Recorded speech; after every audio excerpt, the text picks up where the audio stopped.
الله الرحمن الرحيم ومن أحسن قولا ممن دعا إلى الله وعمل صالحا وقال إنني من المسلمين. بسم الله الرحمن الرحيم الحمد لله رب العالمين والصلاة والسلام على سيد المرسلين نبينا محمد وعلى آله وصحبه أجمعين أما بعد فقد قال المؤلف حفظه الله تعالى باب في أحكام الحيض والنفاس.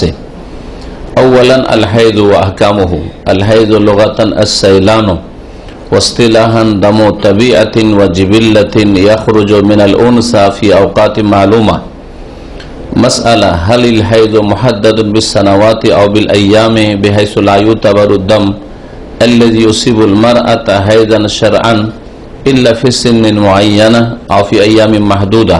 الصواب أن الحيض ليس محددا بالسنوات ولا بالأيام لقول الله تعالى ويسألونك عن المحيض قل هو أذى فاعتزلوا النساء في المحيض ولا تقربوهن حتى يطهرن فإذا تطهرن فأتوهن من حيث أمركم الله إن الله يحب التوابين ويحب المتطهرين.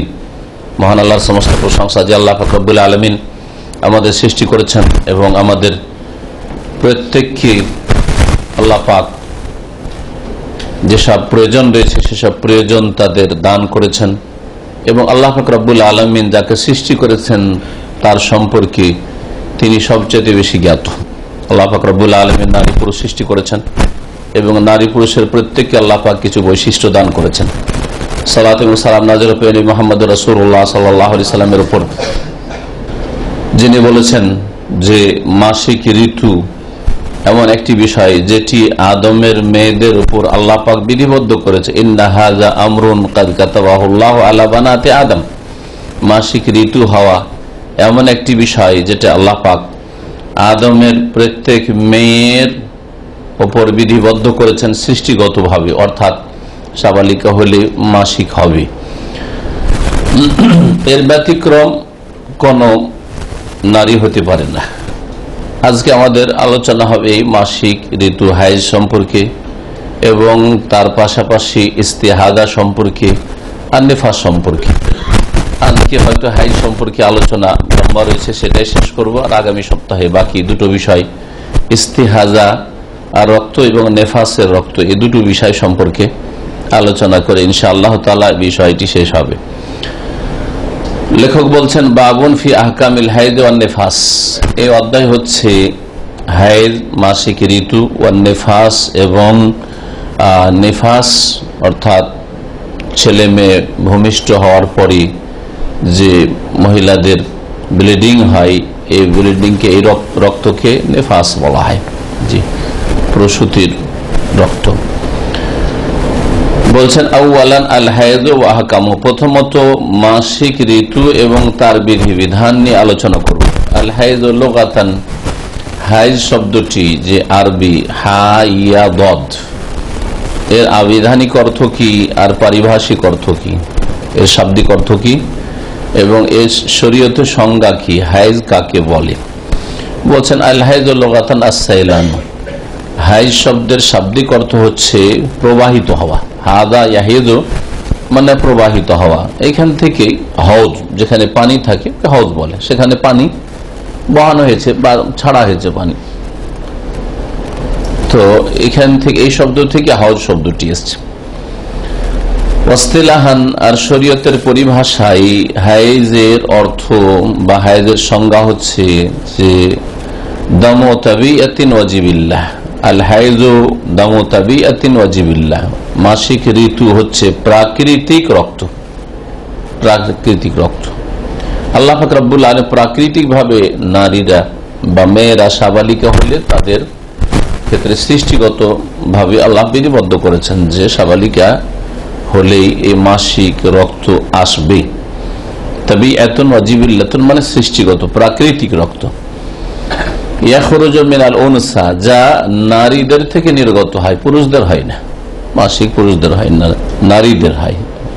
ফি আওকাতি মালুমা, নির্দিষ্ট সময়, বিশেষ বিশেষ সময় রয়েছে প্রত্যেক মাসে অধিকাংশ মহিলাদের। এর ব্যতিক্রম কখনো হতে পারে কোনো কোনো মহিলাদের, কয়েক মাস হয় না, হয়তো 3 মাস 4 মাস পর পর একবার হয়তো মাসিক হয়, এটা হতে পারে। কিন্তু অধিকাংশ মহিলা প্রতি মাসে মাসিক হয়ে থাকে। তার সর্বনিম্ন সময় নির্ধারণ নেই, আর সর্বঊর্ধ্বে মাসের অধিকাংশ সময় হতে পারে না, মাসের অধিকাংশ সময় হতে পারে না। অধিকাংশ মহিলাদের 6 দিন থেকে 7 দিন থাকে, অধিকাংশ মহিলাদের 6 দিন থেকে 7 দিন থাকে। এই জন্য প্রিয় নবী মুহাম্মদ রাসূলুল্লাহ সাল্লাল্লাহু আলাইহি ওয়াসাল্লাম যারা বুঝতে পারছেন না, দীর্ঘ সময় ধরে ওটা মাস, প্রায় 20 দিন 25 দিন বা মাস ধরে রক্ত আসতে আছে, আর পার্থক্য করতে পারছে না যে মাসিক রক্ত না রোগের কারণে রক্ত, তাদেরকে বলেছেন যে 6 দিন বা 7 দিন তোমরা ছেড়ে দাও, মনে করো যে এটা হচ্ছে হাইজ। এর থেকে বোঝা যায় যে অধিকাংশ মহিলাদের মাসিক ঋতু হয় 6-7 দিন, কিন্তু কারো 1 দিনও হইতে পারে, 2 দিন 3 দিনও হইতে পারে, আবার 8 দিন 10 দিন 15 দিনও হইতে পারে। কিছু কিছু মাযহাব রয়েছে এর জন্য সময় নির্ধারণ করেছে, যেগুলি লেখক আলোচনা করেনি, সেগুলি সম্পর্কে বলে দেওয়া ভালো, কারণ অনেকে ওই সব ফিকার কিতাব পড়ে মগজে ঢুকিয়ে রেখেছে। যেমন এক মাযহাবে আছে হাইজের সর্বনিম্ন সময় হচ্ছে 3 দিন, তার মানে 3 দিনের কম যদি হয় 1 দিন, অর্ধেক দিন, 2 দিন, 3 দিন, 2.5 দিন, তাহলে ওটা হাইজ হলো না তাদের কাছে। তো কি নাম হইলো? বলছে ইস্তেহাজা, রোগের কারণ। কেমন করে রোগের কারণ? ওর এছাড়া আর কিছু হয় না, গোটা মাসের মধ্যে 2 দিন হয়, তারপরে হাইজ বলবেন না, ইস্তেহাজা? তাহলে এই ব্যাখ্যাই ভুল আসলে এই মাযহাবে। 10 দিন সর্বঊর্ধ্বে তাদের কাছে, তাহলে 11 দিন যদি কোনো মহিলার হয়, 12 দিন হয়, তাদের কাছে হচ্ছে 10 দিন হাইজ মাসিক, আর বাকিটা হচ্ছে রোগের কারণে। এটা কি করে জানলেন? নবী সাল্লাল্লাহু আলাইহি ওয়াসাল্লাম বলেছেন এরকম যে সর্বনিম্ন 3 দিন আর সর্বঊর্ধ্বে 10 দিন। যদি হাদিসে থাকতো তাহলে ঠিক আছে, বলেন না নবী করিম সাল্লাল্লাহু আলাইহি ওয়াসাল্লাম। সুতরাং এগুলি মানুষের চিন্তা চেতনা, গবেষণা, ধারণা, সেগুলিতে ভুলের সম্ভাবনা রয়েছে, আর ভুল হয়েছে। এইরকম আরেকটি মাযহাবে আছে যে হাইজের সর্বনিম্ন সময় হচ্ছে 1 দিন, তার মানে 24 ঘন্টার কম যদি কারো 2-3 ঘন্টা হয়, তাহলে ওটা হাইজ হলো না তাদের কাছে। আর সর্বঊর্ধ্বের সময় হচ্ছে তাদের কাছে 15 দিন, তার 15 দিনে যদি 16 দিন 17 দিন হয়ে যায় তাদের কাছে হাইজ হলো না, 15 দিন হাইজ, বাকিটা হচ্ছে 1-2 দিন অতিরিক্ত যা হয়, 5 দিন 7 দিন হয়, সেটা হচ্ছে তাদের ইস্তেহাজা। এটাও কোনো দলিলের ভিত্তিতে না। জি, এইরকম মতগুলি ফুকাহাদের রয়েছে, সেগুলি থেকে ভিন্ন কথা আমরা বয়ান করবো। হাইজ 1 ঘন্টাও হইতে পারে, কয়েক মিনিটও হইতে পারে। যদি কোনো মহিলার গোটা মাসে মাত্র 10-15 মিনিট একবার রক্ত আসে, আর আসে না, ওইটা হচ্ছে তার হাইজ। আবার কোনো মহিলার 15 দিন থেকে 16-17 দিনও হইতে পারে। মাসের অধিকাংশ সময় একবারে 20 দিন 25 দিন হয়ে যাচ্ছে, তখন সম্ভাবনা বেশি রোগের, রোগের কারণে যে রক্ত আসে তাকে ইস্তেহাজা বলা হয়, সেটা হাইজ নয়। আগামীতে ওই আলোচনাগুলি বিস্তারিত আসবে, তখন কি করতে হবে।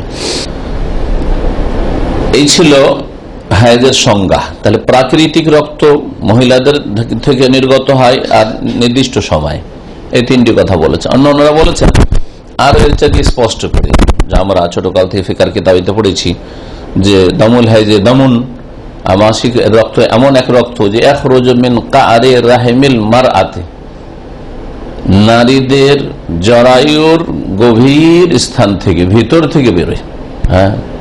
জরায়ুর দ্বার থেকে নয়, জরায়ুর বাইরে থেকে নয়, অন্য কোন শিরা উপশিরা থেকে নয়, অন্য কোন স্থান থেকে নয়, বরং কোনখান থেকে? জরায়ু থেকে। শুধু লজ্জা স্থান থেকে নয়, যোনি থেকে নয়, যেটাকে জরায়ু বলা হয়, বাচ্চাদানি, রাহিম, বাচ্চাদানির ভিতর থেকে যে রক্তটা বেরিয়ে আসে, ইয়াখরুজু মিন কা'রি রাহিমিল মারআতি ফি আওয়ানিল হাইজে, মাসিকের নির্দিষ্ট বা নির্ধারিত সময়ে, মাসিকের জন্য যে প্রতি মাসে যে কয়দিন তার অভ্যাস আছে, হয়তো প্রথম থেকে অভ্যাস ছিল, ওইটাই ধরা হবে। আর না হইলে হয় জীবনের প্রথম হয়েছে, যে কদিন হইল, ওইটাই হচ্ছে তার মাসিক, নির্দিষ্ট সময়ে, নির্ধারিত সময়ে, আর রাহিম থেকে বেরোয় নারীদের। এটা হচ্ছে মাসিকের সংজ্ঞা। মাসআলা বলছেন যে হালিল হাইদ মুহাদ্দাদুন বিসসানাওয়াতি আও বিল আইয়াম, মাসিক ঋতু সম্পর্কে একটি মাসআলা হচ্ছে যে মাসিক হওয়ার কি নির্দিষ্ট কোনো বয়স আছে, যে এই বয়সের নিচে মাসিক হবে না আর এই বয়সের ওপরে মাসিক হবে না। উদাহরণস্বরূপ 45 হলে আর মাসিক হবে না, বা 50 হয়ে গেলে আর মাসিক হবে না, এমন কোন ধরা বাঁধা কথা আছে শরীয়তে কি দলিল প্রমাণের? এইরকমই 10 বছরের আগে মাসিক হবে না, হ্যাঁ, বা 12 বছর আগে মাসিক হবে না, 9 বছর আগে মাসিক হবে না, এইরকম কোন কথা আছে? এটা হচ্ছে প্রশ্ন। এইরকমই সময়ের ক্ষেত্রে বিল আইয়াম, দিনের ক্ষেত্রে যে প্রতি মাসে 3 দিন করে হইতে হবে সর্বনিম্ন, যেমন বললাম সর্বর্তী 10 দিন বা 15 দিন হইতে হবে, 16-17 দিন হইলে চলবে না, বা একদিন হলে চলবে না, কয়েক ঘন্টা হলে চলবে না, এইরকম বিষয়গুলি আছে কি? এটা হচ্ছে প্রশ্ন। এই কথা বলে লেখক যে ফোকাহাদের ইখতিলাফ বললাম যে হাইজ কয়দিন হয় সাধারণত, এই নিয়ে যে তারা দ্বিমত করেছে, সেটা বলছেন যে এটা কোন দলিলের ভিত্তিতে নাই। বেহাইসু লা ইউতাবারু দাম আল্লাযী ইউসিবুল মারআতা হাইজান শারআন ইল্লা ফি সিন্নিন মুআয়্যানা। বছর, আয়ু নির্ধারণ এবং দিন নির্ধারণ যদি থাকে, তাহলে ধরে নিতে হবে যে যেই রক্ত মহিলার আসছে এমন একটা বয়সে, যেই বয়সটা নির্ধারণ করা হয়েছে মাসিকের জন্য তার বাইরে, তাহলে সেটাকে হাইজ বলবো না, তাই না? যদি বলা হয় যে না মেয়েদের 10 বছরের নিচে মাসিক হয়নি, তাহলে 8 বছরে যদি চলে আসে কারো, তাহলে বলছে মাসিক না, তাহলে রোগের কারণে, তাই না? ওপরে 50 বয়স হয়ে গেলে আর হয় না, তাহলে 50-এর পরে 51, 52 বা 55 হয়ে গেছে কোন মহিলার বয়স, আর তারপরে যদি রক্ত আসে তাহলে সেটাকে আর মাসিক বলবো না, তাহলে যখন এইরকম বয়স নির্ধারণ করে দেবো। ঠিক তেমনি যখন দিন নির্ধারণ করে দেবো, যেমন বললাম হানাফি মাযহাব 3 দিন আর 10 দিন, সর্বনিম্ন 3 দিন আর সর্বর্ধ 10 দিন, শাফি মাযহাবে সর্বনিম্ন 1 দিন আর সর্বর্ধ হচ্ছে 15 দিন। এগুলো হচ্ছে তাদের ইখতিলাফ, কিন্তু কথা হচ্ছে যে এটা যদি বলা হয় তাহলে 1 দিনের কম যদি হয় বা 3 দিনের কম যদি হয়, 10 দিনের বেশি হয় বা 15 দিনের বেশি হয়, তাহলে হাইজ বলবো না। এইরকম বিষয় আছে কি? লেখক বলছেন বেহাইসু লা ইউতাবারু দাম, সেই রক্তকে শরীয়তের সংজ্ঞায় বা শরীয়তের দৃষ্টিতে হাইজ মনে করা হবে না, মাসিক মনে করা হবে না, যে রক্তটি মহিলার আসে ইল্লা ফি সিনিন মুআয়্যানা, তার নির্দিষ্ট বয়সে হইতে হবে এবং ফি আইয়ামিন মুহাদ্দাদা, এবং নির্দিষ্ট দিনগুলিতে বা নির্ধারিত দিনগুলিতে। as-সাওয়াব, সঠিক মত হইল যে আন্নাল হাইযা লাইসা মুহাদ্দাদান বিস-সানাওয়াতি ওয়ালা বিল আইয়াম, মাসিক ঋতুর জন্য আয়ু নির্ধারণ আছে না দিন নির্ধারণ আছে, এরকম কিছু নির্ধারণ নেই। কারণ আল্লাহ পাক বলেছেন লিকাউলিল্লাহি তাআলা, কোরআনে কারীমে ইরশাদ করেছেন ওয়ায়াসআলুনাকা আনিল মাহিদ, হে নবী লোকেরা তোমাকে জিজ্ঞেস করে, আল্লাহ পাক বলছেন নবী সাল্লাল্লাহু আলাইহি ওয়াসাল্লামকে সম্বোধন করে, হাইজ সম্পর্কে বা হাইজের অবস্থা সম্পর্কে। মাহিদ হয় ইসমে জারফ, হাইজের অবস্থা জারফে জামান, আর না হইলে মাসদার মিমি, অনেকে মানে আনিল মাহিদ মানে হাইজ, হাইজের মাসিকের মাসআলা সম্পর্কে জিজ্ঞেস করছে লোকেরা, যে হাইজের অবস্থা সম্পর্কে শরীয়ত কি বলে। কুল, হে নবী তুমি লোকদেরকে বলে দাও উত্তরে, হুয়া আজান, সেটা হচ্ছে কষ্টদায়ক বস্তু। আজান মানে হচ্ছে নোংরা বস্তু, আজান মানে হচ্ছে নাপাক বস্তু, সবগুলি। এই নাপাক অবস্থায় যদি সহবাস করে তাহলে সেটা কষ্টদায়ক, মহিলার জন্য কষ্টদায়ক, মারাত্মক রোগ সৃষ্টি করবে। যে পুরুষ হাইজের অবস্থায় সহবাস করে তার জন্য কষ্টদায়ক, মারাত্মক রোগ সৃষ্টি করবে। আজান বলে এটাও বলা হয়েছে, আর আজান বলে এটাও বলা হয়েছে যে এটা হচ্ছে নাপাক, সুতরাং এই অবস্থায় মহিলারা নাপাক থাকে, পাক থাকে না, এটাও বলা হয়েছে। ফাতাজিলুন নিসা ফিল মাহিজ, যখন সেটা কষ্টদায়ক, সেটা নাপাক, সেটা নোংরা, সুতরাং তোমরা নারীদের থেকে, স্ত্রীদের থেকে দূরে থাকো। ফিল মাহিজে, হাইজের অবস্থায়, মাসিক অবস্থায়, তার মানে তাদের সাথে দূরে থাকো মানে কি? বিছানা থেকে দূরে থাকো, রুম থেকে দূরে থাকো, ইহুদিদের মতো আলাদা রুম করে দাও, খাওয়া দাওয়া থেকে দূরে থাকো, একসাথে বসবেও না খেতে, ছুঁইবেও না, বিছানায় যাবে না, ঘরে যাবে, এরকম ইহুদিরা এরকম করতো না। দূরে থাকো মানে সহবাস থেকে দূরে থাকো, হাইজের অবস্থায় সহবাস থেকে দূরে থাকা। হাইজের অবস্থায়, মাসিক অবস্থায় সহবাস হারাম এবং কাবিরা গুনাহ, হারাম কাবিরা গুনাহ। ওয়ালা তাকরাবুহুন্না, আর তাদের কাছেও যেও না সহবাসের উদ্দেশ্যে, হাত্তা ইয়াতহুরনা, যতক্ষণ পর্যন্ত তারা পাক পবিত্র না হয়েছে। ফাইজা তাতাহারনা, পাক পবিত্র হয়ে মানে মাসিক বন্ধ হয়ে যখন তারা পবিত্রতা অর্জন করে নিবে, মানে গোসল করে নিবে। এটাও মনে রাখেন, কারণ অনেকে মনে করে মাসিক বন্ধ হয়ে গেছে আর ওকে তো একটা গোসল করতে হবে মাসিক থেকে পাক হওয়ার, তো এক গোসল দিয়ে দুই গুলি শিকার। হ্যাঁ, এক গোসল দিয়ে দুই কাজ সেরে নিয়ে এদিকে মাসিকেরও গোসল আর সহবাসও করে ফেললো, আর এক গোসল দিয়ে দুই নাপাকি দূর করার কাজ করলো। এটা হারাম, জায়েজ নাই, জায়েজ নাই। অনেক মূর্খরা জানে না, অনেকেই জানে না, যার ফলে এই হারাম কাজ করে। ওকে মাসিক থেকে পাক হওয়ার গোসল করতে হবে। গোসল করার পরে নামাজের টাইম থাকে তো নামাজ পড়তে হবে, নামাজের টাইম চলছে, এখন চলে যাবে, নামাজ পড়তে হবে। আর তারপরে তখন সহবাস করতে চাই, স্বামী সহবাস করবে, আর তখন সহবাসের গোসল ফরজ হবে। তাই আল্লাহ বলছেন ফাইদা তাতাহারনা, যখন তারা পাক পবিত্র হয়ে যায়, ফাতুহুন্না মিন হাইসু আমারাকুমুল্লাহ, তাদের কাছে আগমন করো মানে সহবাস করো যেইভাবে আল্লাহ নির্দেশ দান করেছেন, বা যেখানে আল্লাহ নির্দেশ দান করেছেন। যেখানে আল্লাহ নির্দেশ দিয়েছেন, আল্লাহ নির্দেশ দিয়েছেন সামনে যে পথটি রয়েছে, হ্যাঁ, সহবাসের পথ হচ্ছে মাত্র একটি, দ্বিতীয় তৃতীয় নয়, আর অন্য কোনো পথ নেই। বায়ু পথ নয়, আর এক শ্রেণীর নোংরা নিকৃষ্ট, হ্যাঁ, ইহুদি চরিত্রের, খ্রিস্টান চরিত্রের পাপিষ্ঠ মুসলিমদের যেমন প্রশ্ন আজকাল, হ্যাঁ, আউযুবিল্লাহ, প্রশ্ন মুখে নিয়ে আসতেই খারাপ লাগছে যে মুখ ব্যবহার করে ব্লু ফিল্ম দেখে, এরা ইহুদি নাসারাদের অনুসারী। আল্লাহ বলছেন মিন হাইসু আমারাকুল্লাহ, যেখানে আল্লাহ আসতে নির্দেশ দান করেছেন। আসতে নির্দেশ দান করেছেন কোথায়? আল কবুল, সামনের পথ, সামনের পথে একটি পথ, একটি পথ ছাড়া দ্বিতীয় কোনো পথ নেই। জি, যেখানে আগমন করলে, সহবাস করলে, হ্যাঁ, প্রজন্ম বাড়ে, ছেলে মেয়ে হয়, কোনখানে? হ্যাঁ, সামনের পথ ছাড়া অন্য কোথাও সহবাস করে, হ্যাঁ, যৌন চাহিদা পূরণ করে ছেলে মেয়ে হবে, প্রজন্ম বাড়বে। সুতরাং আল্লাহ পাক সব হারাম করেছেন, একটি রাস্তা ছাড়া অন্য সমস্ত রাস্তা হারাম। জি, ইন্নাল্লাহা ইউহিব্বুত তাওয়াবিন, নিশ্চয়ই আল্লাহ পাক তওবাকারীদেরকে ভালোবাসেন, ওয়া ইউহিব্বুল মুতাতাহহিরিন, পবিত্রতা অর্জনকারীদেরকে আল্লাহ পাক ভালোবাসেন। ফাদাল্লাতুল আয়া, এই আয়াত প্রমাণ করে আলা আন্নাহু মাতা ওয়াজিদাল আযা, যখনই এই নাপাক বস্তু পাওয়া যাবে, অর্থাৎ মাসিক পাওয়া যাবে, আল মারুফ ইনদান নিসা, যেটা নারীদের কাছে পরিচিত মাসিক বলে, হাইজ বলে, ফাইনাল মারআতু আহকামাল হায়দা, তখন সেই মহিলা ঋতুবতীদের বিধিবিধান অবলম্বন করবে। তখন ঋতুবতীদের যে বিধিবিধান রয়েছে সেগুলি তার উপর প্রযোজ্য হবে। ওয়ালা ইয়াতাকাইয়াদু যালিকা বিসানাওয়াতি মুহাদ্দাদা, বিশেষ কোন আয়ুর সাথে সেটা সীমিত নয়। ওয়ালা আইয়ামুন মুহাদ্দাদা, আর কোন বিশেষ, হ্যাঁ, বা নির্দিষ্ট দিনের সাথে সেটা সংশ্লিষ্ট নয়।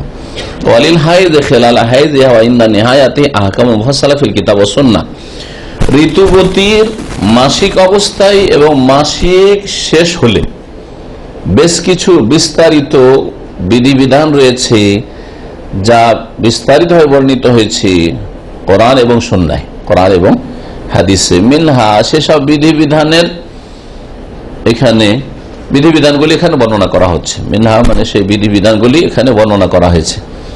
এখানে লেখক 5টি হুকুম, বিধান বর্ণনা করবেন যে মাসিক অবস্থায় এই কাজগুলি করতে পারবে না, মাসিক অবস্থায় 5টি কাজ করতে পারবে না। আউয়ালান, প্রথমত, আন্নাহা লা তুসাল্লি ওয়া লা তাসুম, মাসিক অবস্থায় সালাত আদায় করতে পারবে, নামাজ পড়তে পারবে না, ওয়ালা তাসুম, রোজাও রাখতে পারবে না, হালা হাইজিহা, মাসিক অবস্থায়। কারণ দলিল কি? কালা আলাইহিস সালাতু সালাম, রাসূলুল্লাহ সাল্লাল্লাহু আলাইহি সাল্লাম বলেছেন যে ফাতেমা বিনতে আবি হুবাইশ, আবু হুবাইশের মেয়ে ফাতেমা একজন সাহাবিয়া, তার মাসিক ছাড়াও ইস্তেহাজা রোগের কারণে গোটা মাস ধরে রক্ত আসতে থাকত। নবী সাল্লাল্লাহু আলাইহি সাল্লামের সাহাবী মহিলাদের মধ্যে 5 জন মহিলা এইরকম ছিল যাদের খুব বেশি রক্ত আসতো মাসিক ছাড়াও গোটা মাস ধরে প্রায় রোগের কারণে। তাদের মধ্যে একজন ফাতেমাতা বিনতে আবি হুবাইশ আর একজন তার বোন যায়নাব বিনতে আবি হুবাইশ। নবী সাল্লাল্লাহু আলাইহি সাল্লাম ওই মহিলাকে বলে ইজা আকবালাতিল হাইদা, তো মাসআলা জিজ্ঞেস করলেন যখন মহিলা যখন মাসিক আসবে ফাদাই সালাত, তখন সালাত নামাজ ছেড়ে দিও। কি বলতে হবে? ছেড়ে দিও, নামাজ মাফ, তখন ছেড়ে দিও। রাওয়াহুল বুখারী, হাদিস সহিহ বুখারীতে রয়েছে। ফালাউ সামাতিল হাইযু আও সাল্লাত আলা হাইদা, সুতরাং ঋতুবতী মহিলা যদি রোজা রাখে অথবা সালাত আদায় করে নামাজ পড়ে হাইজের অবস্থায়, মাসিক অবস্থায়, লাম ইয়াসিহা লাহা সাওমুন ওয়ালা সালাতুন, না রোজা শুদ্ধ হবে না নামাজ সহি শুদ্ধ হবে, নামাজও হবে না আর রোজাও হবে না, বরং গুনাহগার হবে। রোজা রাখার কারণে নাপাক অবস্থায় গুনাহগার হবে, নাপাক অবস্থায় নামাজ পড়ার জন্য গুনাহগার হবে। লিআন্না নবী সাল্লাল্লাহু আলাইহি ওয়াসাল্লাম নাহা আন যালিকা, নবী কারীম সাল্লাল্লাহু আলাইহি ওয়াসাল্লাম ঋতুবতী মহিলাকে নামাজ পড়তে, রোজা রাখতে বারণ করেছেন, নিষেধ করেছেন। ওয়ান নাহিয়ু ইয়াকতাদি আদামাস সিহহা, যখন নবী সাল্লাল্লাহু নিষেধ করেছেন, নবী সাল্লাল্লাহু নিষেধাজ্ঞা কিসের দাবি করে? যে সেটা শুদ্ধ হবে না। যদি শুদ্ধ হইতো তাহলে নিষেধ কেন করবেন? যদি হইতো সেটা, তাহলে কেন নিষেধ করেন? বাল তাকুনু বিযালিকা আসিয়াতান লিল্লাহি ওয়া লিরাসূলি, বরং এই নাপাক অবস্থায়, মাসিক অবস্থায় কেউ যদি নামাজ পড়ে অথবা রোজা রাখে, তাহলে সে আল্লাহর নাফরমানি করবে এবং রাসূলুল্লাহ সাল্লাল্লাহু আলাইহি ওয়াসাল্লামের নাফরমানি করবে, বিরুদ্ধাচরণ করবে। ফাইদা তাহুরাত মিন হাইযিহা, অতঃপর যখন মাসিক ঋতু থেকে পাক পবিত্র হয়ে যাবে, তখন রোজা কাজা করবে, নামাজের কাজা নেই। ফাইন্নাহা তাকদি সাওমা, তখন সিয়াম, রোজা কাজা করবে, অর্থাৎ যতগুলি ছুটেছে সেগুলি পুরা করবে। এই পুরা করার জন্য আগামীতে 11 মাস আছে, আর সামনে রমজান আসা পর্যন্ত 12 মাসের মধ্যে একটা মাস রমজান, তো রমজান বাদ দিলে কয় মাস থাকে? সকাল থেকে 11 মাস। 11 মাসের মধ্যে যে কোনো সময় কাজা করতে পারে, এতটা ছাড় দেওয়া আছে, এর মধ্যে করতে হবে, এর বেশি লেট করা যাবে না। যত তাড়াতাড়ি করবে ভালো, কিন্তু জরুরি নয় যে সবার মাসে তাই কাজা করে নিতে হবে, হ্যাঁ দ্রুত করে নিতে হবে না, সুবিধা মতো যে কোনো সময় করতে পারে, যথাসাধ্য তাড়াতাড়ি করে না ভালো, যাতে করে এই ফরজ আদায় হয়ে যায়। তার কাঁধে চেপে আছে হায়াত মতের বিশ্বাস নেই। তো রোজা কাজা করতে হবে, দুনাস সালাত, নামাজ নয়। নামাজ কাজা নেই মানে নামাজ মাফ, তাই না? বিইজমাই আহলিল ইলমে, এর ওপর উলামায়ে কেরামদের ইজমা, ঐক্যমত রয়েছে, এতে কোনো দ্বিমত নেই। হানাফি, শাফি, মালিকি, হাম্বলি, মুহাদ্দিসিন, আহলে হাদিস সকলে একমত। কালাত আয়েশা রাদিয়াল্লাহু আনহা, মা আয়েশা রাদিয়াল্লাহু আনহা বলছেন, কুননা নাহিযু আলা আহদি রাসূলিল্লাহ সাল্লাল্লাহু আলাইহি ওয়াসাল্লাম, আমাদের মাসিক হইতো রাসূলুল্লাহ সাল্লাল্লাহু আলাইহি ওয়াসাল্লামের আমলে। ফাকুন্না নুমারু বিকাযাই সাওম, সুতরাং আমাদেরকে নির্দেশ দেওয়া হইতো সম, রোজা কাজা করার, যে রোজাগুলি কাজা করে নিও, পুরা করে নিও। ওয়ালা নুমারু বিকাযাই সালাতি, আমাদেরকে নির্দেশ দেওয়া হইতো না সালাত, নামাজ কাজা করার। মুত্তাফাকুন আলাইহি, বুখারী মুসলিমের হাদিস। তারপরে বলছেন এর সাথে সংশ্লিষ্ট একটি মাসলা, ওয়ালা লাম তাতহুর ইল্লা বাদা তুলুইল ফাজরি বিলাহযা আও হাজাত ক্বাবলা গুরুবিশ শামসি বিলাহযা লাম ইয়াসিহা সাওমুহা যালিকাল ইয়াউম, কোন একজন মহিলা যদি মাসিক ঋতু থেকে পাক পবিত্র হয় ফজরের আজানের 1 মিনিট পরে, ফজর আজান হয়ে গেছে তারপরে পাক হচ্ছে, আজান আগে পর্যন্ত যদি পাক হয়ে যেত, আজানের 5 মিনিট আগেও যদি 2 মিনিট আগেও পাক হয়ে যায়, তাহলে রোজা নিয়ত করেনি। কিন্তু আজান হয়ে গেছে, শুভ সাদেক হয়ে গেছে, আজান হয়ে গেছে, তারপরে 1 মুহূর্ত, 1, 2, 5 সেকেন্ড, 10 সেকেন্ড হয়েছে, তাহলে রোজা নিয়ত করতে পারবে? পারবে না। এইরকমই সূর্য ডুবতে মাত্র 1-2 মিনিট আছে, মাত্র 1-2 মিনিট আছে, ওই সময় রোজা ছিল, সারাদিন ধরে রোজা ছিল, রমজান মাস, বা এমনি নফল রোজা আছে, আর 1-2 মিনিট বাকি আছে, সারাদিন না খেয়ে পিপাসে রোজা রেখেছে, 1-2 মিনিট আগে মাসিক চলে আসলো, রোজা হবে? হবে না। এই দুটো মাসলা বলছে। জি হ্যাঁ, এই নাপাক অবস্থায় নামাজ হবে না, রোজা হবে না। এটুকু নামাজ পড়া অবস্থায় যদি মাসিক চলে আসে, বুঝতে পারে ওই নামাজ হবে না, অনুভব করছে যে আমি নামাজ পড়তে পড়তেই মাসিক চলে এসছে, তাই নামাজ ছেড়ে দিতে, নামাজ হবে না।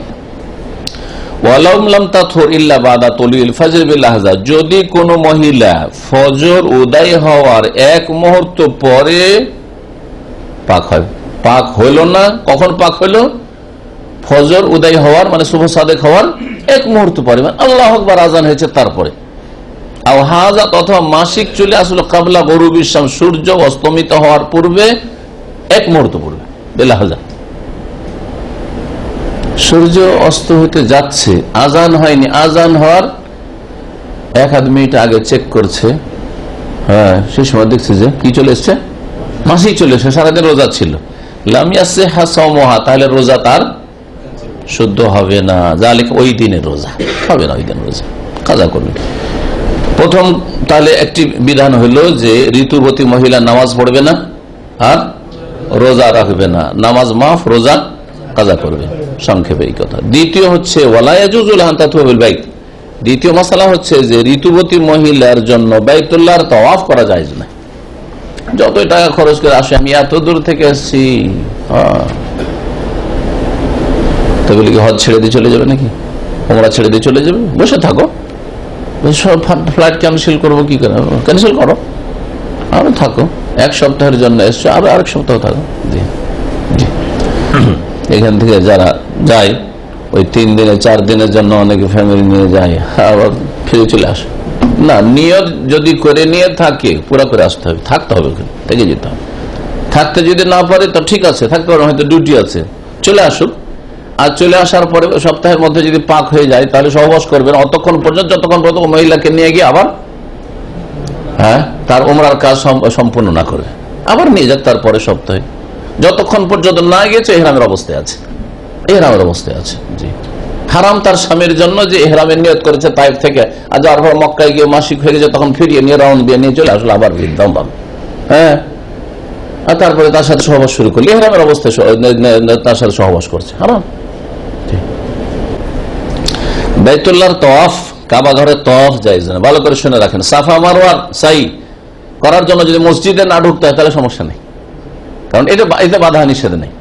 মেনায় থাকতে, হজে গেছে, মেনায় থাকতে, আরাফায় থাকতে, মুজদালিফায় থাকতে কোনো অসুবিধা নেই, নামাজ পড়বে না, আরাফায় নামাজ পড়বে না, মুজদালিফায় নামাজ পড়বে না, মেনায় নামাজ পড়বে না, কিন্তু বাকি কাজগুলি করবে। পাথর মারতে কোনো অসুবিধা নেই হজে গিয়ে, একমাত্র কোন কাজ করতে পারবে না?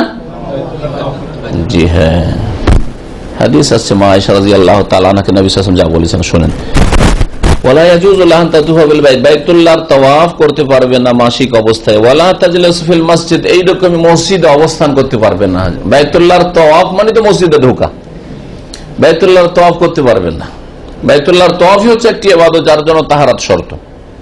তারপর অন্য কোন মসজিদে, বাইতুল্লাহ নয়, অন্য কোন মসজিদে বসতে পারবে না, মসজিদে অবস্থান মহিলারা মাসিক অবস্থায় করতে পারবে না। কেন? হাদিসে আয়েশা রাদিয়াল্লাহু আনহা, মা আয়েশা রাদিয়াল্লাহু তাআলা আনহা থেকে বর্ণিত হাদিস রয়েছে, লাম্মা হাজা, তার মাসিক চলে এসেছিল। বিদায় হজে যখন নবী সাল্লাল্লাহু আলাইহি ওয়াসাল্লাম গেলেন, তার সাথে বিবিরা ছিলেন, মা আয়েশা রাদিয়াল্লাহু আনহা ছিলেন। মক্কা পৌঁছার পরে মা আয়েশা রাদিয়াল্লাহু তাআলা আনহার মাসিক চলে আসলো। মাসিক এমন লম্বা সময় থাকলো যে মক্কা গিয়ে ওমরা করতে পারেননি, ওমরা করার জন্য কয়েক ঘন্টা লাগবে, মাসিক হয়ে গেছে আগেই, ওমরাও করতে পারলেন না। 8 তারিখ হয়ে গেল, 8 তারিখ হলে কোথায় যেতে হবে? মেনায় চলে যেতে হবে। কি কাজে? হজে ঢুকে পড়তে হবে। যদি ওমরা করে হালাল হয়ে যেতে পারতেন তাহলে ওমরা সেপারেট হয়ে যেত, আর তারপর 8 তারিখে হজের এহরাম করতেন, তাহলে দুটো সেপারেট করে করলে হজের তামাত্তু হইতো। হজের তামাত্তু করার কোনো চান্স পেলেন না। অন্যরাকে নবী সাল্লাল্লাহু আলাইহি ওয়াসাল্লাম হালাল হয়ে যেতে পারে ওমরা করে, মানে হজের তামাত্তু তোমরা করেন, আর 8 তারিখে তারা ইহরাম করলো। কিন্তু মা আয়েশা রাদিয়াল্লাহু তাআলা 8 তারিখ চলে আসলো মেনা যাওয়ার সময়, তিনি হালাল হইতে পারলেন না। নবী সাল্লাল্লাহু আলাইহি ওয়াসাল্লাম বললেন যে তোমার ওমরাকে হজের ভিতরে ঢুকে না, ওমরাকে যদি হজের ভিতরে ঢুকে নেন, ওই হজকে কোন হজ বলা হয়? হজে কেরান বলা হয়। কেরান মানে মিলিয়ে নেওয়া, দুটাকে একসাথে মিলিয়ে নিয়ে, মিকাত থেকে দুটোকে একসাথে মিলিয়ে নিয়েছেন, হজ ওমরা একসাথে চলছে, আলাদা আলাদা নয়। তো মা আয়েশা রাদিয়াল্লাহু তাআলা আনহা তার মাসিক 8 তারিখ পর্যন্ত কন্টিনিউ থাকার কারণে সেপারেট ওমরা করতে পারেননি, হজে কেরান করেছিলেন তিনি। অন্যরা হজে তামাত্তু করেছিলেন। নবী করিম সাল্লাল্লাহু আলাইহি ওয়াসাল্লাম কোন হজ করেছিলেন?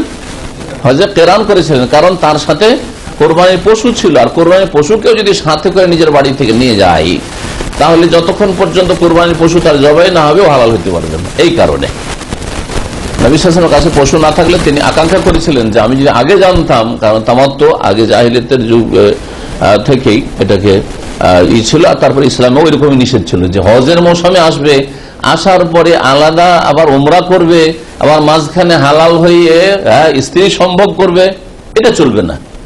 এই জন্য জাহিলিয়াতের যুগে একটা ধারণা ছিল যে হজের মৌসুমে উমরা করার মাঝখানে হালাল হওয়া আর স্ত্রী সম্ভোগ করা মিন আফজারিল ফুজুর, বড় পাপের কাজ। আরে এত বড় অন্যায় কাজ করে। আর অনেকে আজকাল মনে করে হজে এসে 30-40 দিন থাকে। অনেক ভাইরা জিজ্ঞেস করে যে আমার সাথে স্ত্রী আছে, আমি কি স্ত্রীর সাথে মেলামেশা করতে পারবো?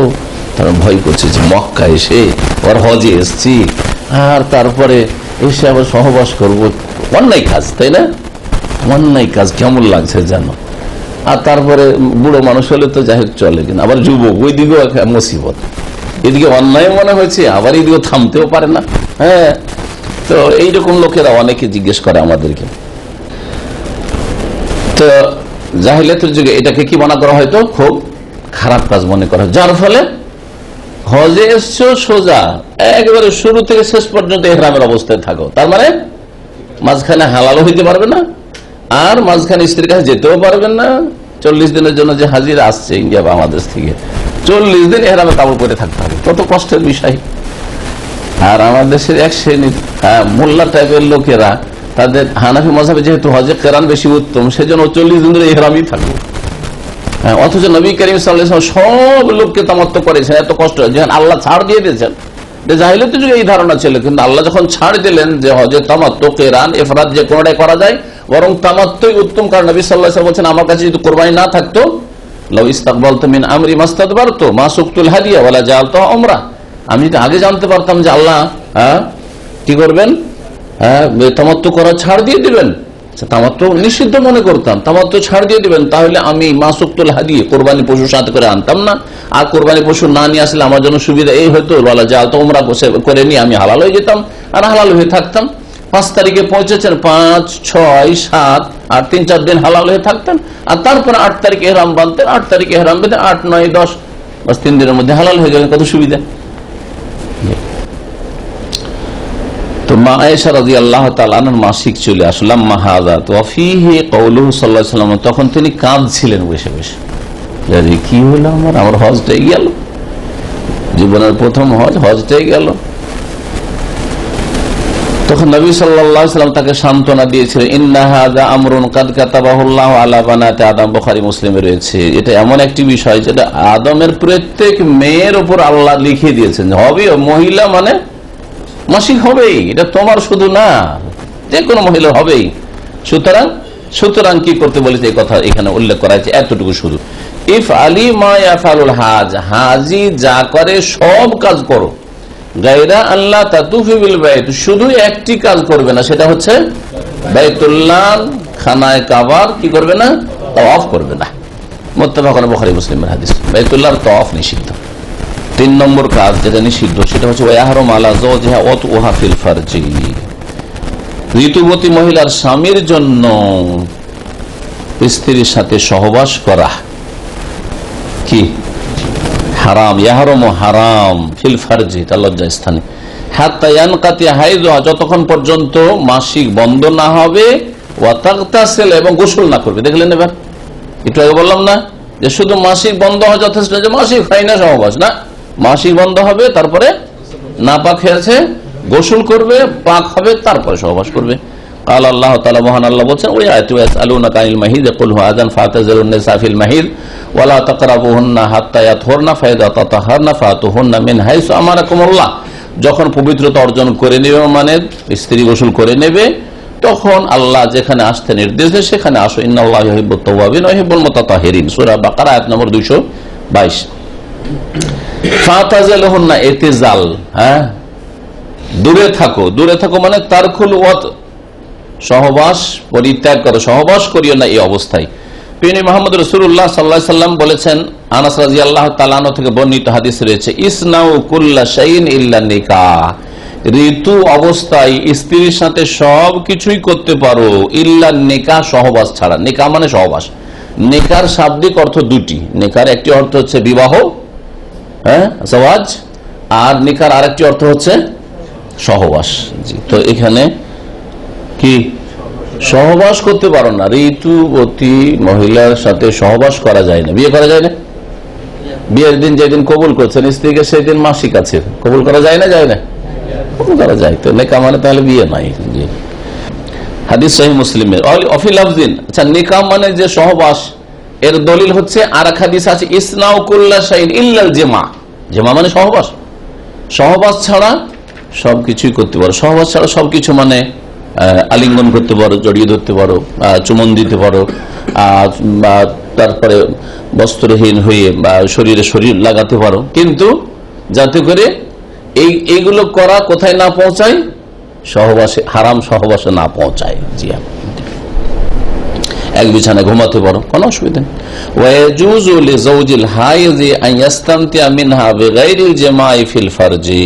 এই কথা বলছেন ঋতুবতী মহিলার স্বামীর জন্য জায়েজ, কি জায়েজ? সম্ভোগ করা স্ত্রীকে বেগাইরিল জামাই ফিল, লজ্জা স্থানে সহবাস ছাড়া। সহবাস ছাড়া বাকি সম্ভোগ করেন আপনি, আমোদ ফুর্তি করেন আপনি। কাল কুবলাতে যেমন চুমন দেওয়া, বললাম সেই স্পর্শ করা, টাচ করা, এইরকম ইত্যাদি ইত্যাদি। 4 নম্বর কাজ যেটা জায়েজ নয় ঋতুবতী মহিলার ক্ষেত্রে, ওয়ালা ইয়াজুজু লিজাওজিহা আন ইউতাল্লিকা ওয়া হিয়া হায়েজ। ঋতুবতী মহিলাকে তালাক দেওয়া জায়েজ নয় তার স্বামীর জন্য। ঋতু অবস্থায় স্ত্রীকে তালাক দেওয়া হারাম। এই তালাকটি হারাম, বেদাতি তালাক। সমস্ত মাযহাবে, হানাফি মাযহাবে কিতাব ফিকায়ে হেদায়া সাথে ফিকায়া সমস্ত কিতাবেতে রয়েছে যে হাইজের অবস্থায় তালাক দেওয়া কি হারাম।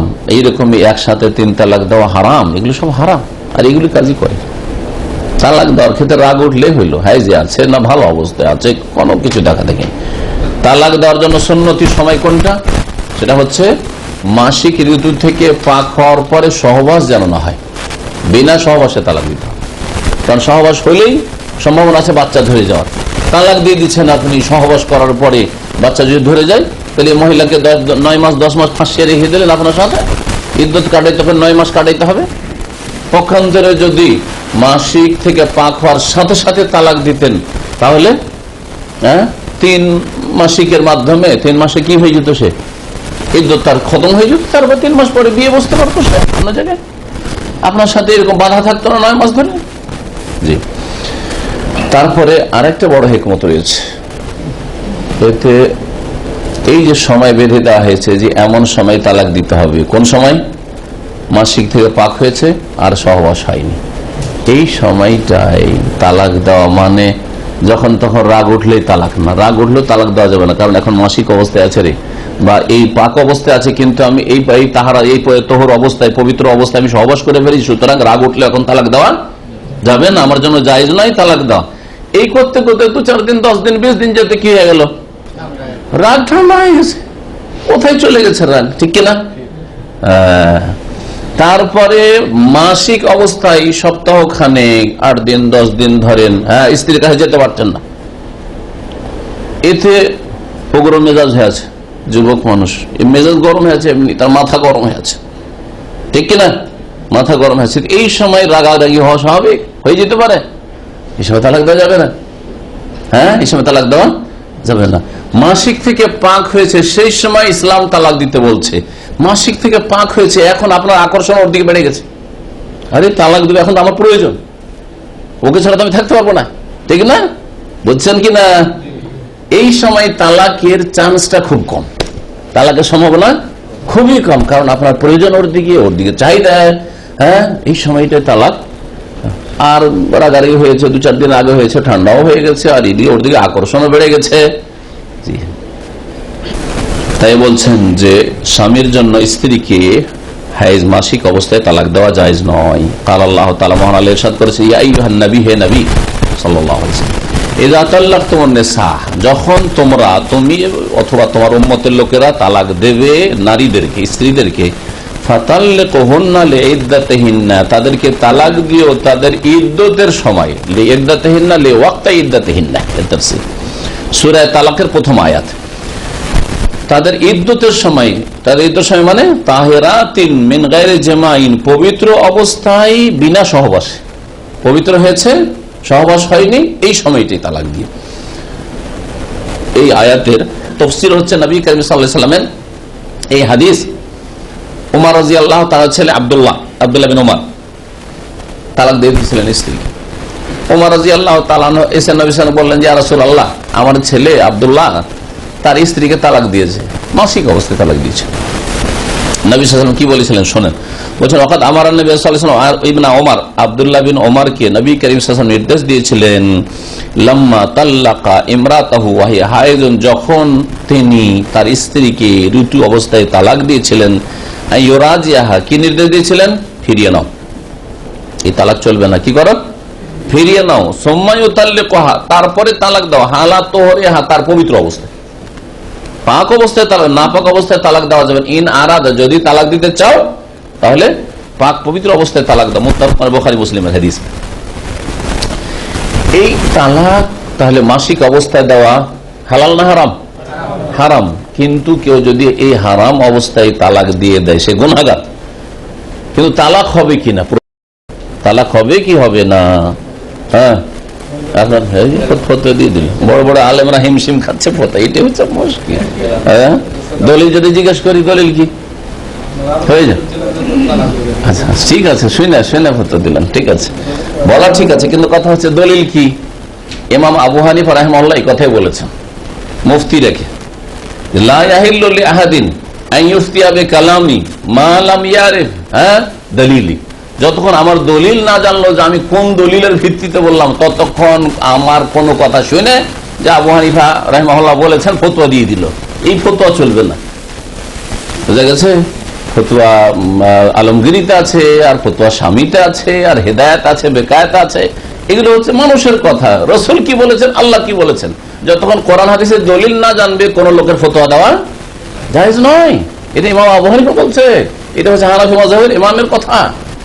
সুতরাং অত সোজা নয় যে আজকাল হোয়াটসঅ্যাপে ফতোয়া গ্রুপ তৈরি করে, তারপরে ফেসবুকে ফতোয়া, আর তারপরে ছোটখাটো মৌলভী সাহেবদের ফতোয়া, হুজুরদের ফতোয়া, মসজিদের ইমামের ফতোয়া। আল্লাহ হেফাজত করে।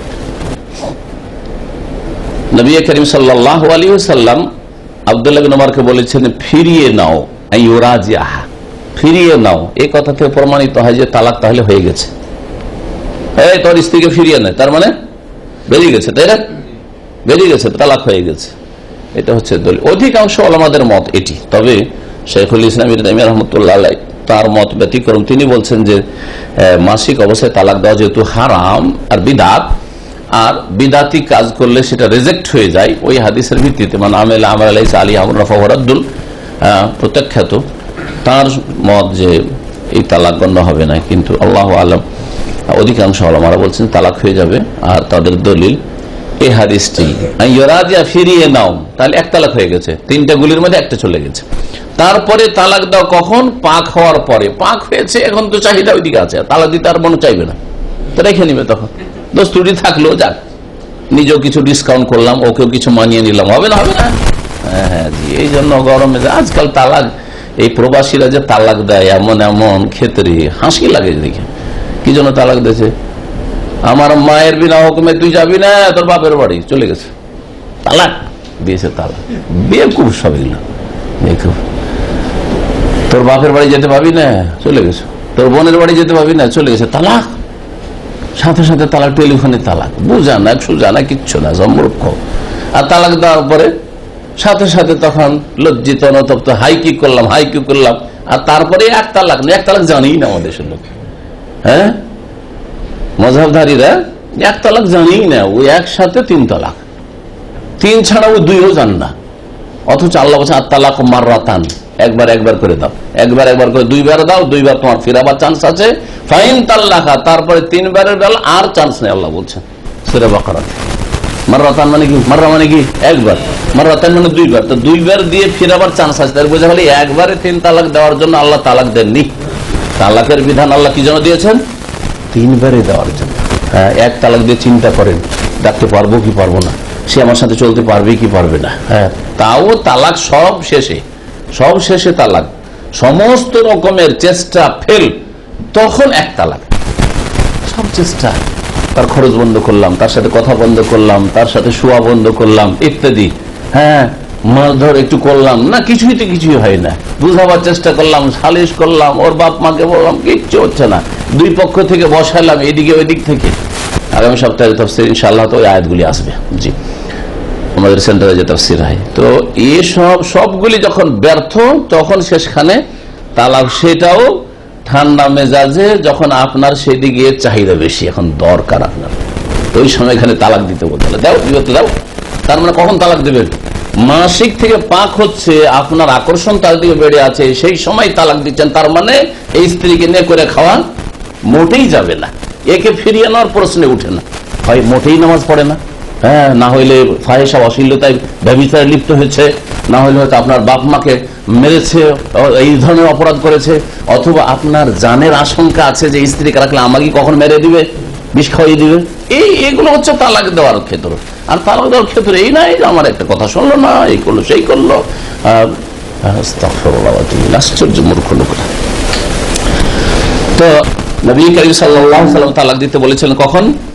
পবিত্র অবস্থায় যদি চাই সে। 5 নম্বর যেটি কাজ করা যাবে না মাসিক অবস্থায়, সেটা হচ্ছে কোরআন স্পর্শ করা। ওয়ালা ইয়াজুজু লিল হাইজি মাসুল মুসহাফ, ঋতুবতী মহিলার জন্য কোরআন কারীম স্পর্শ করা যাবে না। মুসহাফ, মুসহাফ ওই কোরআনকে বলা হয় যাতে 30 পারা কোরআন রয়েছে আর শুধু কোরআন আছে, শুধু কোরআন আছে। যখন ওই কোরআনে তরজমা তাফসীর আছে তখন ওটার নাম কোরআন না তাফসীর? তাফসীর বা তরজমায়ে কোরআন, হ্যাঁ, বাংলা অনুবাদ কোরআন, ঠিক না? নাম চেঞ্জ হইল না, তখন আর মুসহাফ বলা হয় না ওইটাকে। যখন তাফসীর আছে, আরবিতে তাফসীর হোক অথবা উর্দুতে তাফসীর হোক, বাংলায় তাফসীর, তখন ওই কিতাবের নাম হচ্ছে তাফসীর। যখন হাদিসের কিতাব বেশ কিছু আয়াত আছে, যেমন এতে আয়াত আছে, তো এটার নাম হচ্ছে ইসলামিক কিতাব, ফিকার কিতাব বা হাদিসের কিতাব, এটার নাম কোরআন নয়। বোঝা গেছে? বোঝা গেল যে কোরআনে কারীম 30 পারা কোরআনে কারীম যদি থাকে, ওর নাম হচ্ছে মুসহাফ। শুধু মুসহাফ স্পর্শ করা যাবে না, বাকি সব স্পর্শ করা যাবে। মুসহাফের ক্ষেত্রেও যদি আর থাকে প্রয়োজন, স্পর্শ করা যাবে, হাতে মোজা লাগিয়ে অথবা হাতে কাপড় দিয়ে আপনি কোরআনটাকে ধরলেন, এখান থেকে ওখানে রাখলেন, জায়েজ আছে। অথবা যারা কোরআন পড়ায়, কোরআনের শিক্ষিকা, কোরআনের ছাত্রী, তারা মাসে 10 দিন করে শুধু গায়েব থাকবে নাকি মাদ্রাসা থেকে? না, তারা কোরআন ওইভাবে আড়ের মাধ্যমে ধরে তারা তেলাওয়াত করতে পারে। জি হ্যাঁ, উযু করে নেবে, নাপাকিকে হালকা করার জন্য কি করবে? উযু করে নেবে। জি হ্যাঁ, বিনা প্রয়োজনে এমনি সাধারণ মহিলা যারা কোরআনের শিক্ষিকাও না, কোরআনের হাফেজাও না, আর কোরআন চর্চাও প্রতিদিন ওইরকম করা তার জন্য জরুরি নয়, তারা কোরআন স্পর্শ করবে না, আড়েও করবে না, আর প্রয়োজন না হলে আর জরুরি না হলে আর কোরআনে কারীম তেলাওয়াত করবে, অন্য অন্য জিকির আজকার করবে। সমস্যা নেই, স্পর্শ হলো না, পেন্সিল দিয়ে যদি করে সমস্যা নেই। দেখি তো মুসহাফ কোরআনে কারীম স্পর্শ করা ঋতুবতী মহিলার জন্য জায়েজ নয়। এইরকমই যে কোনো বড় নাপাকি যদি থাকে তাহলে জায়েজ নাই। কারণ আবু বকর ইবনে মুহাম্মদ ইবনে আমর ইবনে হাজম তার পিতা মুহাম্মদ ইবনে আমর ইবনে হাজম থেকে বর্ণনা করছেন, আর তিনি তার দাদা থেকে, মানে আবু বকর তার দাদা থেকে, তার দাদা হচ্ছেন আমর ইবনে হাজম সাহাবী, আমর ইবনে হাজম থেকে বর্ণনা করছেন যে নবী করিম সাল্লাল্লাহু আলাইহি সাল্লাম একটি চিঠি দেখিয়েছিলেন ইয়ামানবাসীর উদ্দেশ্যে, ইলা আহলিল ইয়ামানে কিতাবান, মানে একটি চিঠি, ওয়াফিহি তাতে ছিল ওয়া আন লা ইয়ামাসাল কুরআনা ইল্লা তায়রুন, কোরআনে কারীমকে যেন পবিত্র ব্যক্তি ছাড়া অন্য কেউ স্পর্শ না করে, অন্য কেউ স্পর্শ না করে। তাহলে বড় নাপাকি যদি থাকে, বড় নাপাকি থাকে তাহলে স্পর্শ করা যাবে না। এইরকমই কাফের শুধু সাদা প্লেন মুসহাফ স্পর্শ করবে না। তবে কোরআনে যদি তরজমা থাকে, বাংলা অনুবাদ, এটা অমুসলিমকে দেওয়া যায় কিনা, ইংলিশ অনুবাদ একটা অমুসলিমকে দেওয়া যায় কিনা, তখন সেটার নাম মুসহাফ নয়, মুসহাফ নয়, তখন এই বিধান তখন ওখানে প্রযোজ্য নয়। তবে সেখানে আর একটা বিষয় দেখতে হবে যে এই অমুসলিমকে কোরআনের তাফসীর বা তরজমা দিলে সে অবমাননা তো করবে না, সে ইহতেরামের সাথে আগ্রহের সাথে তো নিচ্ছে। যদি আগ্রহের সাথে নাই তাহলে দেবেন। আর একটা লোক এমনি পয়সা আছে, একটা কোরআনের বাংলা তাফসীর ধরিয়ে দিলেন, ইংরেজি তাফসীর ধরিয়ে দিলেন, যে তুমি অমুসলিম, তুমি কোরআনটা পড়ে রাখো না, সে হইতে পারে সেটা পেশা পায়খানা ফেলে দিতে পারে, সেটার তৌহিন করতে, অবমাননা করতে পারে। জি হ্যাঁ, এই জন্য নবী করিম সাল্লাল্লাহু আলাইহি ওয়াসাল্লাম কোরআন নিয়ে শত্রুদের দেশে সফর করতে নিষেধ করেছেন। শত্রু, কট্টর যদি শত্রু হয়, কোরআনের শত্রু, হ্যাঁ, কোরআন অনুসারীদের শত্রু। বুঝতে পারছেন যে এই কোরআন অবমাননায় সেখানে হইতে পারে, তাহলে এই এলাকায় বা তাদের হাতে যেন না যায় কোরআনে কারীম। জি,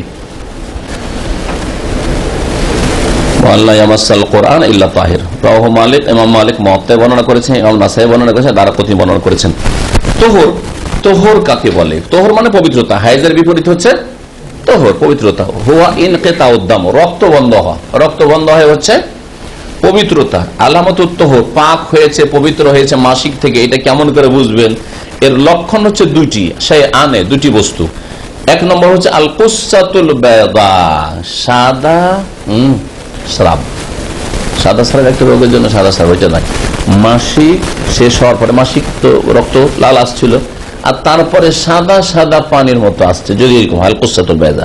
সেটা কি বলছে? ওয়াহিয়া ইবারাতুন আন সাইলিন আবিয়াদ, সেটা হচ্ছে সাদা স্রাবের নাম। ইয়াকযিফুহু রাহিমু আখির আল হাইজ, মাসিকের সমাপ্তিতে, মাসিক শেষ হলে সেটা জরায়ু থেকে নির্গত হয়, জরায়ু থেকে বেরিয়ে আসে।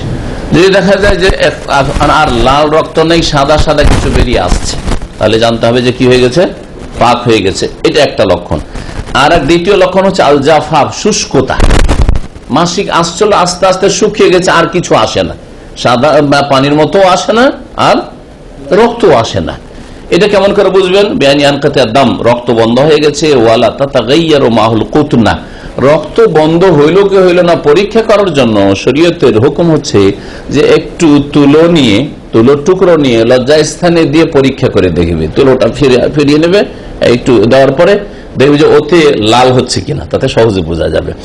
যদি দেখা যায় যে না, ওই তুলোটি রক্ত কিছু লেগে গেল, তার মানে মাসিক এখন আছে। আর যদি দেখা যায় যে বের করে দেখলো যে না, কিছু তো নেই, লাল হয়নি, তাহলে কি মনে করবে? যে শুকিয়েও গেছে, আর তার সাথে রক্ত বেরিয়ে আসলো না তুলো দিয়ে, একটু পরীক্ষা করলাম তো, তাহলে পাক হয়ে গেছে। ওয়ালা তাতাগাইয়ার মাহুল কুতনা, তো কুতুন মানে হচ্ছে কতুন থেকে কটন, ইংলিশে কটন, আরবিতে কতুন, হ্যাঁ তুলো, যে বা সুতি। তো তুলো পরিবর্তন হচ্ছে না, তুলোর রং। এজাহ তাসাদ বেহা, সেটা একটু ভিতরে দিয়ে পরীক্ষা করলেন। ফায়দান কাতা দামহা, যখন রক্ত বন্ধ হয়ে যাবে ঋতুবতী মহিলার, ফাকাত তাহরাত, পাক হয়ে গেছে। ওয়ান্তাহাত ফাতরাত হাইজিহা, তাহলে মাসিকের পিরিয়ড এখন শেষ হয়ে গেছে। ফায়াজিবু আলাইহা, তার উপর এখন ফরজ কি? আল ইগতিসাল, গোসল করা ফরজই আছে। সুম্মা তুজাউল, গোসল করার পরে মাসিক ঋতুর কারণে যে সব বাধা নিষেধ ছিল সবগুলি এখন করতে পারবে। কয়টি হইল? 5টি বয়ান করলেন না? এই 5টা কাজ তখন করতে পারবে। জি। ওয়াইন রাত বাদাত তোহরে কুদরাতান আও সুফরা, কখনো কখনো দেখা যায় পাক পবিত্র হওয়ার পরে মেটলের রং, মানে মাটির রং, মাটির মতো হয়ে স্রাব বেরোচ্ছে, অথবা সুফরাতন, অথবা হলুদ বর্ণ, পিতবর্ণ, হলুদ রঙের বেরোচ্ছে। তো এইরকম যদি হয় পাক পবিত্র হওয়ার পরে, পাক পবিত্র হওয়ার পরে মানে মহিলার নিয়ম হচ্ছে 6 দিন আসা, 6 দিনের পরে তখন দেখা যাচ্ছে যে একটু মেটেলের রং অথবা হলুদ রঙের আসছে, তাহলে এটা মাসিক নাই। কিন্তু মাসিক হওয়ার অভ্যাস হচ্ছে 6 দিন, আর 2 দিন 3 দিন বা 4 দিন পরে মাসিকের পিরিয়ডের ভিতরেই যদি হলুদ হয় অথবা এরকম মাটির রং হয়, তাহলে সেটাকে মাসিক গণ্য করা হবে। এটা হচ্ছে এর অর্থ। যেমন হাদিসে আবু দাউদ এসছে, বলছেন যে পবিত্রতার পরে যদি মেটেলের রং দেখে অথবা হলুদ রং দেখে, লাম তালতাফিত ইলাইহা, তাহলে তার ভ্রুক্ষেপ করবেন, মানে পরোয়া করবেন না, মাসিক আর নেই। কারণ উম্মে আতিয়া রাদিয়াল্লাহু তাআলা আনহার উক্তি এই ক্ষেত্রে রয়েছে, বলছেন কুন্না লা নাউদ্দু সুফরাতাল কুদরাতা বাদা তুহুরি শাইআন, আমরা পাক পবিত্র হওয়ার পরে হলুদ বর্ণ কিছু যদি স্রাব আসতো অথবা মেটলে বর্ণ যদি কিছু আসতো, তাহলে সেটাকে কিছু বলে গণ্য করতাম না। আবু দাউদ এবং অন্যান্য হাদিসের কিতাবে রয়েছে। ওয়ালা হুকমুর রাফি, হাদিসটি মারফুকান, আমরা গণ্য করতাম না, একজন সাহাবিয়া বলছেন, তার মানে নবী সাল্লাল্লাহু আলাইহি সাল্লাম থেকে বিষয়টি জেনে করতেন, তাহলে হাদিস নবী সাল্লাল্লাহু আলাইহি সাল্লাম পর্যন্ত মারফু, এবং নবী সাল্লাল্লাহু আলাইহি সাল্লাম এটি সমর্থন। ভুল যদি হইতো তো ওহী নাযিল হয়ে যেত যে মহিলারা ভুল করছে, নবী সাল্লাল্লাহু আলাইহি সাল্লামের জীবদ্দশায়, লিআন্নাহু তাকরীরুন মিনহু সাল্লাল্লাহু আলাইহি সাল্লাম, কারণ এটা নবী সাল্লাল্লাহু আলাইহি সাল্লামের পক্ষ থেকে অনুমোদন বা সমর্থন। ওয়া ক্বাবলা তুহুরি লাহা হুকমুল হাইজ, হ্যাঁ, পাক হওয়ার আগে যদি এইরকম হলুদ বর্ণ বা মাটির রঙের কিছু আসে, স্রাব আসে, তাহলে সেটা কি? লাহা হুকমুল হাইজ, সেটা মাসিকের হুকুমে। এখনো মাসিক আছে কিন্তু রং পরিবর্তন হয়েছে। ইল্লা ইযা তাম্মাত আদাতুহাল মারুফা, তাহলে একটি কথা, যে যদি দেখা যায় যে তার অভ্যাস যেটা আগে থেকে আছে মাসিকের সেটা পূর্ণ হয়ে গেছে, তাহলে সেটা আর মাসিক নয়। যেমন একটু আগে বললাম যে মহিলা এই প্রথম মাসিক নয়, মাসিক এর আগে থেকে 6 দিন করে হয় বা 5 দিন করে হয়, এখন 5 দিন পার হয়ে গেছে, তার 5 দিন অভ্যাস ছিল, 5 দিন পার হয়ে গেছে, তারপরে এই রঙগুলি আসছে, তাহলে সেটা পবিত্রতা। মাসিকের যে পিরিয়ড সময় ছিল ওই সময়টা তার অভ্যাস যেটা ছিল পার হয়ে গেছে, তারপরে লং টাইম ধরে তার হলুদ স্রাব আসছে অথবা মেটেল রঙের বা মেটে রঙের স্রাব আসছে, ইগতাসালাত গোসল করে নেবে, ওয়াসাল্লাত তার নামাজ পড়বে, এই অবস্থায় নামাজ পড়তে হবে। ওয়াকাযাল কুদরা ওয়া সুফরা ক্বাবলা নুজুল দামিল হাইজ। আচ্ছা, মাসিক আসেনি, এমনিতে প্রথমেই শুরু হয়েছে মেটে রং অথবা হলুদ রং, এইরকম ক্বাবলা নুজুল দামিল হাইজ, মাসিক আসার আগে শুরুতে, লা তুতাবারু শাইআন, সেটাও নাপাক নয়, মাসিক নয়। মাসআলা আর একটি আছে, এই দিয়ে আলোচনা শেষ হবে, সেটা হচ্ছে যে ইযা তাহুরাতিল হাইযু আবি নফাসা ক্বাবলা খুরুজিল ওয়াক্তি বিমিকদারি রাকাতিন ওয়াজাবাত আলাইহা সালাতু হাযাল ওয়াক্ত। যদি কোনো মহিলা, ঋতুবতী মহিলা বা নিফাস অবস্থায় থাকা মহিলা, বাচ্চা ভূমিষ্ঠ হওয়ার পরে যে রক্ত আসছিল পাক হয়, ক্বাবলা খুরুজিল ওয়াক্তি বিমিকদারি রাকা, নামাজ 1 রাকাত পড়তে পারবে, এতটা সময় আছে ওই নামাজের, যেই নামাজের সময় চলছে ওই সময়টা পাক হচ্ছে, 4 রাকাত পড়তে পারবে না, 1 রাকাত পড়তে পারবে, কিন্তু ওই সময়ের নামাজ হচ্ছে 4 রাকাতের, তাহলে ওই নামাজটা তার উপর ফরজ, কাজা করতে হবে। ওয়াজাবাত আলাইহা সালাতু হাযাল ওয়াক্ত, এই ওয়াক্তের নামাজ তার উপর ফরজ। যেমন একজন মহিলা সূর্য ডুবার 2 মিনিট আগে বা 3 মিনিট আগে কি হচ্ছে, পাক হচ্ছে, 2-3 মিনিটে 1 রাকাত নামাজ পড়া যাবে, 2-3 মিনিটে কি হবে, 1 রাকাত নামাজ পড়া যাবে, আর বাকি 3 রাকাত পড়তে পড়তে সূর্য ডুবে যাবে। এখন এর উপর আসর নামাজ ফরজ হবে কিনা? আসর নামাজ ফরজ, আসর নামাজ ফরজ।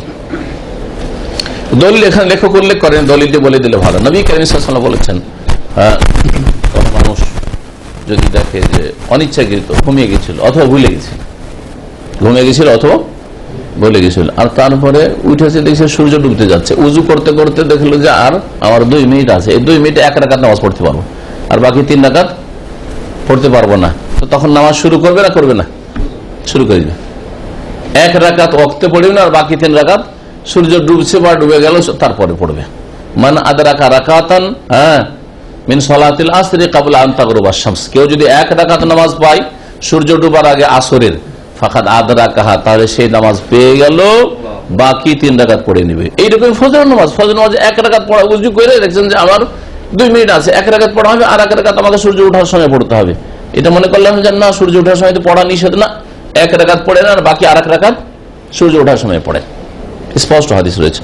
এর কি বোঝা গেল যে 1 রাকাত পেলে যখন ও ওয়াক্ত পেয়ে যাচ্ছে, ঠিক তেমনি 1 রাকাত পড়া যখন চান্স পেয়েছে পাক অবস্থায়, তাহলে তার উপর 4 রাকাতই কি হয়েছে, ফরজ হয়ে গেছে। বলছেন ফামাসালা, উদাহরণস্বরূপ, ইযা তাহুরাত ক্বাবলা গুরুবিশ শামসে, সূর্য ডুবার পূর্বে 1 রাকাত নামাজ পড়ার সময় আছে, এই পরিমাণ সময় আছে, ওই সময় যদি পাক হয়, যেমন উদাহরণ বললাম, লাযিমাহা আন তুসাল্লিল আসর মিন হাযাল ইয়াওম, এই দিনের আসরের নামাজ তাকে পড়তে হবে, আসরের নামাজ পড়তে হবে। উযু গোসল করতে করতে ওর টাইমই চলে গেল, পড়তে হবে, মাগরিব পরে পড়ো, মাগরিব পরে পড়ো। ওয়ামান তাহুরাত ক্বাবলা নিসফিল লাইলি, অর্ধেক রাত হওয়ার আগে 1 রাকাত নামাজ পড়তে পারবে, ওই সময় পাক হইল। অর্ধেক রাত আজকাল ধরেন সন্ধ্যা 5টা থেকে শুরু করে ফজর 5টা, ফজর আজান হচ্ছে 5টায়, ধরেন আনুমানিক এদিক ওদিক 1-2 মিনিট, আর মাগরিব হচ্ছে 5টা, তাই না? কয় ঘন্টার রাত? 5টা থেকে 5টা, 12 ঘন্টা হচ্ছে, তাই না? 5টা থেকে 5টা, অর্ধেক রাত কখন হয়? আমাদের দেশের লোকেরা বুঝে না, অর্ধেক রাত মানে রাত 12টা মনে করে। ওটা হলে ইহুদি খ্রিস্টানদের আন্তর্জাতিক হিসাব, এটা ঘড়ির হিসাব, যে রাত 12টা, দিন 12, দুপুর 12টা। কিন্তু আপনাকে ধরতে হবে সূর্য ডোবা থেকে ফজর আজান পর্যন্ত, ফজর রক্ত হওয়া পর্যন্ত, এটা হচ্ছে আপনার রাত। এর 50-50 করতে হবে, এর অর্ধেক কত হয়? 6-5-11, তাহলে রাত 11টা হচ্ছে অর্ধেক রাত, রাত 11টাই হচ্ছে অর্ধেক রাত। এখন কারো এশার নামাজ যদি রাত 11টার পরে চলে যায়, তাহলে তার নামাজ কাজা হয়ে গেল, গুনাহগার হবে সে গুনাহগার হবে। রাত 11টা পর্যন্ত তাহলে এশার নামাজ পড়া যেতে পারে। ধরেন আপনার জামাত ফরজ নেই, এরকম অবস্থায় আছেন, তাহলে রাত 11টা পর্যন্ত পড়তে পারে। কিন্তু রাত 11টার পরে যদি পড়েন, জামাত ফরজ থাকে আর নাই থাক, আপনি গুনাহগার হবেন, কারণ আপনি নামাজের রক্ত পার করে দিলেন বিনা কারণ। এখন এই মহিলা পাক হচ্ছে কোন সময়? রাত 11টার 2-3 মিনিট আগে। এক রাকাত নামাজ পড়া যাবে ওই সময়। গোসল করতে করতে রাত 11টা পার হয়ে, এশার টাইম পার হয়ে চলে গেছে। এখন কি করতে হবে? তাকে এশার নামাজ পড়তে হবে, এশার নামাজ পড়তে হবে। কি বলছেন? হ্যাঁ, না, ওকে কাজা করতে হবে। ওর উপরে ফরজ হয়েছে, ও যেহেতু টাইম পেয়ে গেছে সেজন্য ওর উপরে ফরজ হয়ে গেছে, যেহেতু পাক হয়ে গেছে। বলছে অমান তাহরাত, যে পাক হয়েছে, তা তাহারাত বলেন যে গোসল করেছে, বোঝা গেছে? পাক হয়ে গেছে তার মানে এখন ও গোসল করে পরে নামাজ পড়ুক, কাজা করুক। অমান তাহরাত কাবলা নিসফিল লাইলি, যদি কেউ অর্ধেক রাতের আগে পাক হয়ে যায়, তো সাল্লিল এশা মিন হাযিহিল লাইলা, এই রাতের এশার নামাজ পড়বে। এই রাতের এশা না, কিছু কিছু ফুকাহা বলছেন যে সতর্কতামূলক মাগরিব এশা পড়ে দিবে, দুটাই। এরকম সতর্কতামূলক সূর্য ডুবার একটু আগে যদি হয় পাক হয়, তাহলে জোহর আসর পড়ে নেবে। এটা কিছু ফুকাহাদের মত, কারণ সফরে জমার একটি বিধান হচ্ছে জোহর আসর একসাথে জমা করা, মাগরিব এশা জমা করা। তো লেখক বলছেন যে শুধু এশার নামাজ পড়ো। আম্মা ইযা খালা আলাইহা ওয়াক্তু সালাতিন সুম্মা হাজাত, নামাজের ওয়াক্ত প্রবেশ করলো। আর একটা উল্টা মাসলা, এর বিপরীতটা, নামাজের ওয়াক্ত চলে এসছে, তারপর মাসিক চলে আসলো, জোহরের আজান হয়ে গেছে, ঠিক আছে? আজান হওয়ার পরে তো অনেকক্ষণ ধরে মহিলার নামাজ পড়ে না, আধা ঘন্টা পড়ে না হয়তো বা কিছু, ধরেন নামাজের টাইম হয়ে গেছে, তারপরে মাসিক চলে আসলো, নামাজ পড়বো করছিল, মাসিক চলে আসলো। নফেসাত, অথবা বাচ্চা ভূমিষ্ঠ হয়ে গেল, কাবলা আন তুসাল্লিয়া, নামাজ পড়ার আগে। ফাল কাউলুর রাজিহ, ইখতিলাফ রয়েছে তাহলে এর উপরে এই নামাজটা ফরজ কিনা। সঠিক মত হচ্ছে যে আন্নাহু ইয়ালজামুহা কাযাউ তিলকা সালাহ, এই নামাজটি তার কাজা করা ফরজ, কাজা করা তার জন্য ফরজ। তাহলে মাসিক হইলে তো 1 সপ্তাহ পরে কাজা করতে পারবে, কিন্তু যদি বাচ্চা ভূমিষ্ঠ হয়ে যায় তাহলে কমপক্ষে 20-22 দিন, 40 দিনও হইতে পারে, কাজা করতে হবে। তার উপর ফরজে আছে এই নামাজটি, তার উপর কাজা করা ফরজ। আল্লাতী আদরাকাত মিন আউয়ালি ওয়াক্তিহা কাদরা রাকাতিন, 1 রাকাত নামাজ পড়ার যে সময় পেয়ে গেছে, সুম্মা হাদাত, অতঃপর হাইজ হয়ে গেছে, আর নফেসাত, হাইজ হয়ে গেছে অথবা নেফাস হয়েছে, সেই নামাজটি পড়ার আগে। জি, এখানে আজকের আলোচনা শেষ করছি। বাকি আগামী সপ্তাহে ইনশাআল্লাহ ইস্তেহাজা আর নেফাসের আলোচনা দিয়ে আমাদের আলোচনা শেষ হয়ে যাবে। তারপরে নামাজ সালাত সম্পর্কে আলোচনা শুরু করবো। সাল্লাল্লাহু আলা মুহাম্মাদ ওয়া আলা আলিহি ওয়া সাহবিহি আজমাইন।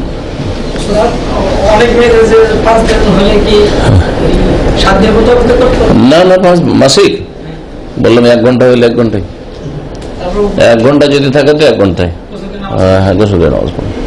1 ঘন্টা পর আর হইলই নাই তো কি করবো সে?